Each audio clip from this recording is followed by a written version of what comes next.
দয়া করো মোরে হযরত শাহজালাল আউলিয়া রে বাবা।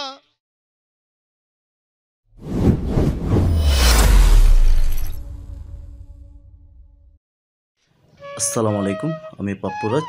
আজকে আপনাদের নিয়ে যাব সিলেটের সেই ঐতিহ্যময় হরিপুর গ্যাস ফিল্ড নামে জায়গাটিতে। আমার এই আগের ব্লগে আমি দেখিয়েছিলাম চা বাগানের দৃশ্যগুলো। সো কেউ দেখে না থাকলে অবশ্যই দেখে নেবেন। আপনারা কখনো সিলেটে গ্যাস ফিল্ডে আসলে এই চা বাগানটি আপনাদের চোখে পড়বে রাস্তার পাশে।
চলে আসলাম হরিপুর গ্যাস ফিল্ডে। আপনাদের জানিয়ে রাখি, 1955 সালে বাংলাদেশের সর্বপ্রথম হরিপুর এই স্থানটিতে গ্যাসের সন্ধান মিলে এবং 1957 সালে সর্বপ্রথম এখান থেকে গ্যাস উত্তোলন করা হয়। এই পর্যন্ত এখানে সর্বমোট 7টি গ্যাস কূপ খনন করা হয়েছে। এর মধ্যে একটি তেলের কূপের সন্ধানও পাওয়া গেছে। পরবর্তীতে এই জায়গার নামকরণ করা হয় হরিপুর গ্যাস ফিল্ড নামে। সেই থেকে এই নামই সবার কাছে পরিচিত।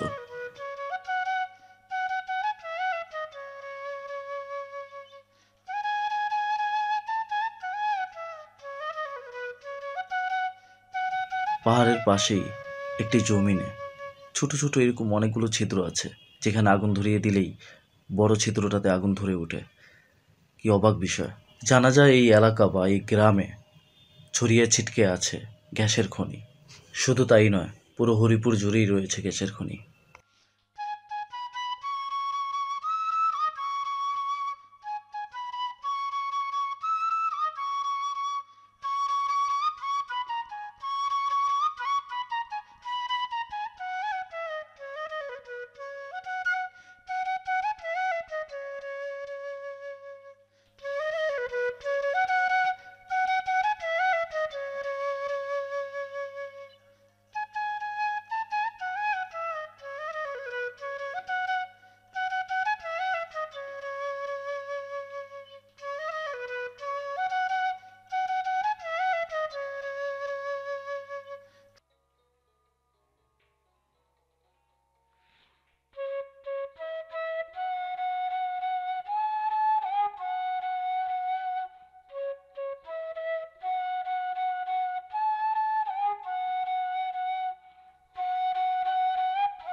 আপনারা পাহাড়ের যে চিত্রগুলো দেখছেন, এগুলো পর্যটকরা এসে আগুন জ্বালিয়ে উপভোগ করেন।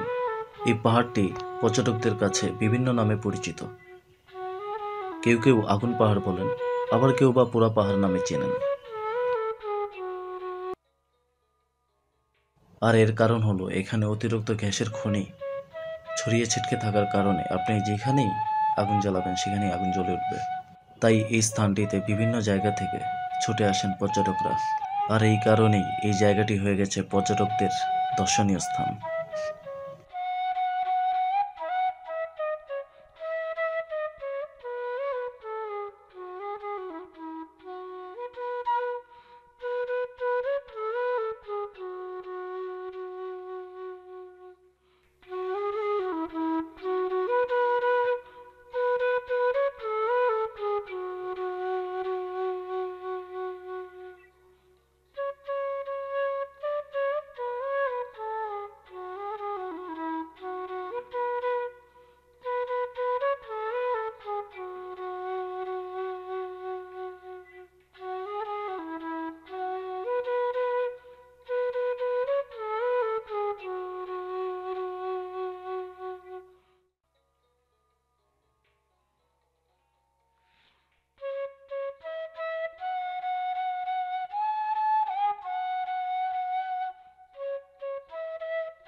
এখানে কিভাবে আসবেন? বিভিন্ন জায়গা থেকে পর্যটকরা এসে থাকেন। তাদের উদ্দেশ্যে বলবো, আপনারা সিলেট কদমতলী বাস টার্মিনাল নেমে সিএনজি, বাস, লেগুনা পেয়ে যাবেন। Location Tamabil route, Haripur gas field, 7 number gate বললেই আপনাদের এখানে পৌঁছে দিবে। আপনাদের জানিয়ে রাখি, বাস টার্মিনাল থেকে এখানে দূরত্ব 21 থেকে 22 কিলোমিটার।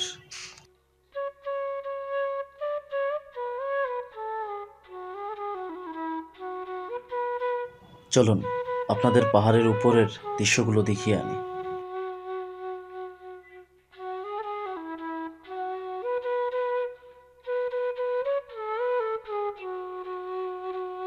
পাহাড়কে ঘেঁষে কেটে এই রাস্তাটি করা হয়েছে পাহাড়ে ওঠার জন্য।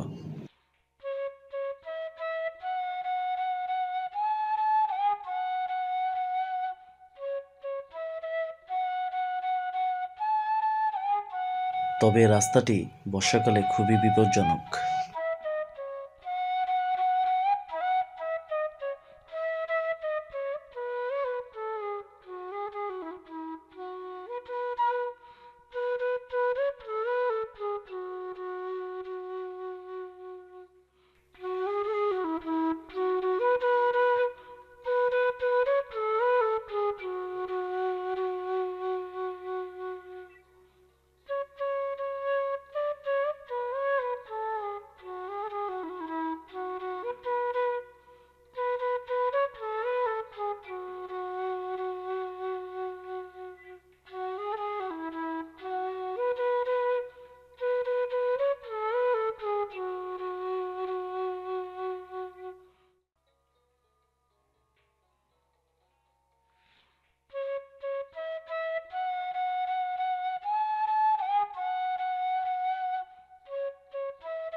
এই পাহাড়ের উপর এত কষ্ট করে পর্যটকরা উঠে থাকেন শুধু এই সুন্দর দৃশ্যগুলো দেখার জন্য।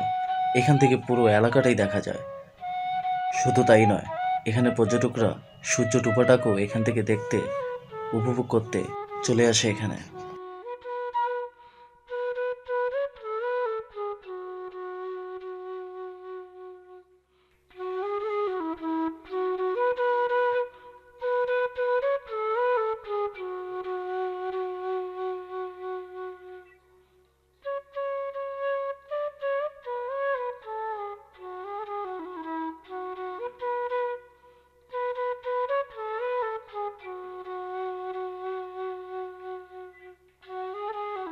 এত সুন্দর একটি দৃশ্য আমি এর আগে সত্যি কোথাও দেখিনি। দুই পাহাড়ের মাঝখানে এই বাড়িটি নির্মাণ করেছেন। কি অদ্ভুত সুন্দর দেখতে না?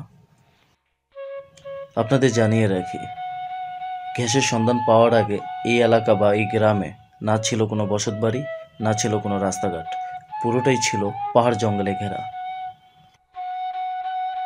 আমরা এখন যে জায়গাটিতে অবস্থান করছি সেই জায়গাটি মেইন রোড থেকে 1 থেকে 1.5 কিলোমিটার ভিতরে অবস্থিত।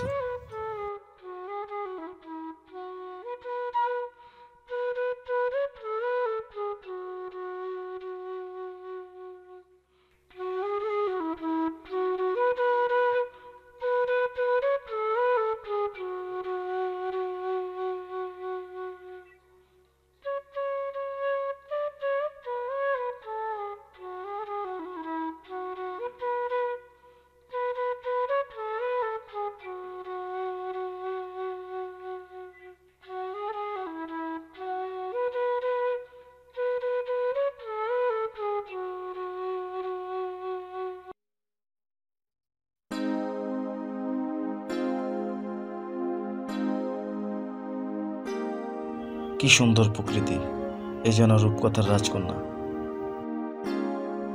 আমাদের এই ভিডিওর প্রথম পার্ট পাহাড়ের ভিডিও শেষ করলাম।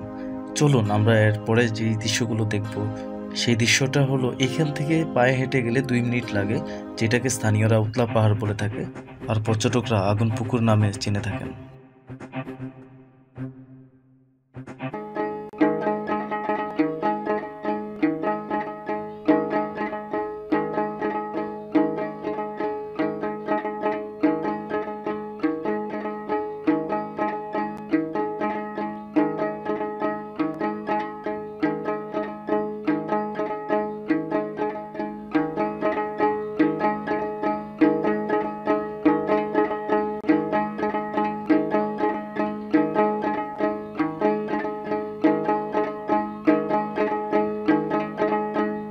এই পাহাড়ে যে পাথরগুলো দেখছেন এগুলো মূলত এই পাহাড়েরই পাথর।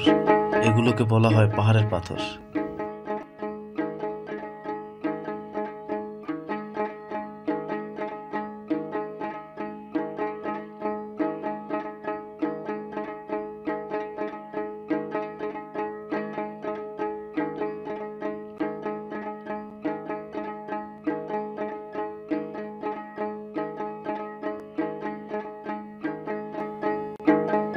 আপনারা দেখতে পাচ্ছেন এই পুরা পাহাড়ে কি অদ্ভুত সুন্দর ফুল ফুটে রয়েছে।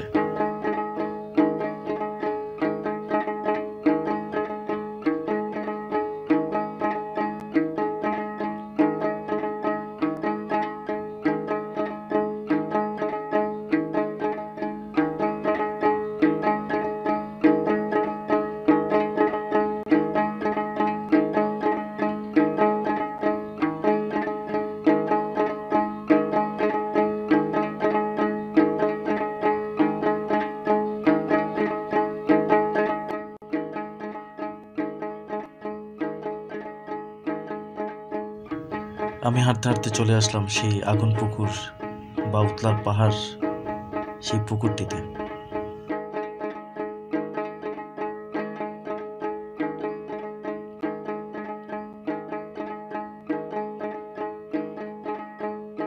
আপনারা যে পুকুরটি দেখছেন এই পুকুরটিকে ঘিরে অনেক স্টোরি আছে। আমি কিছুটা জানি, কিছুটা শুনেছি, সেগুলোই আপনাদের সাথে শেয়ার করব। মূলত এই পুকুরটির আশেপাশে সব পাহাড় ছিল। অতিরিক্ত গ্যাসের চাপের কারণে এখানে বিস্ফোরণ হয়ে এই পুকুরটি সৃষ্টি হয়। পুকুরটি পোড়া পাহাড় বা আগুন পাহাড়ের কাছাকাছি থাকায় পর্যটকরা এখানেও দেখতে আসেন।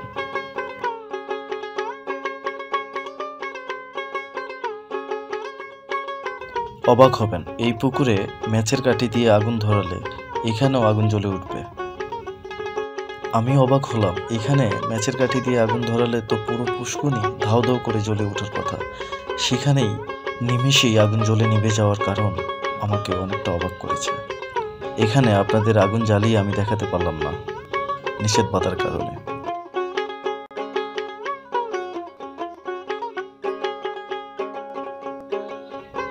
এখানে আমার চোখে পড়লো অনেকগুলো বসত বাড়ি আছে এই পুকুরের পাশে। এখানে স্থানীয়দের বসবাস।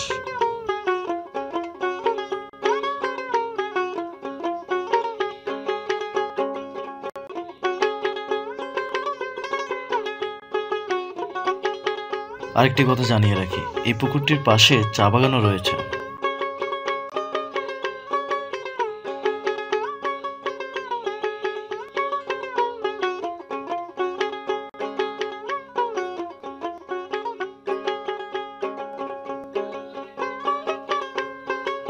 আপনারা এখন যে দৃশ্যটি দেখছেন, বাঁশবাগানের ঠিক ওপারেই পাহাড়টা, ঠিক ওই পাহাড়ের উপরেই একটি মাজার আছে। আমি যতটুকু স্থানীয়দের কাছে শুনেছি, মাজারটির নাম শাহ আহমেদ আলী মাজার। এখানকার স্থানীয় অনেকের মতে ওনারই এই নাজরানা, উনি আসার পরেই এই সম্পদ দেখা দিয়েছে। আমি যতটুকু শুনেছি, এই পুকুর আজ পর্যন্ত কেউই সিঁচতে পারেনি বা পানি কমাতে পারেনি। আমি এখানকার স্থানীয় লোকজনের কাছে শুনেছি, এই পুকুর কেউ সিঁচতে চাইলে বা পানি কমাতে চাইলে পীর শাহ আহমেদ আলী উনি স্বপ্নে বারণ করে দেন। ভিডিওটি বেশি বড় হয়ে যাবে বিধায় আমি চা বাগান, তেলের কূপ ও মাজারটি আপনাদের দেখাতে পারিনি। ইনশাল্লাহ নেক্সটে কখনো দেখাবো।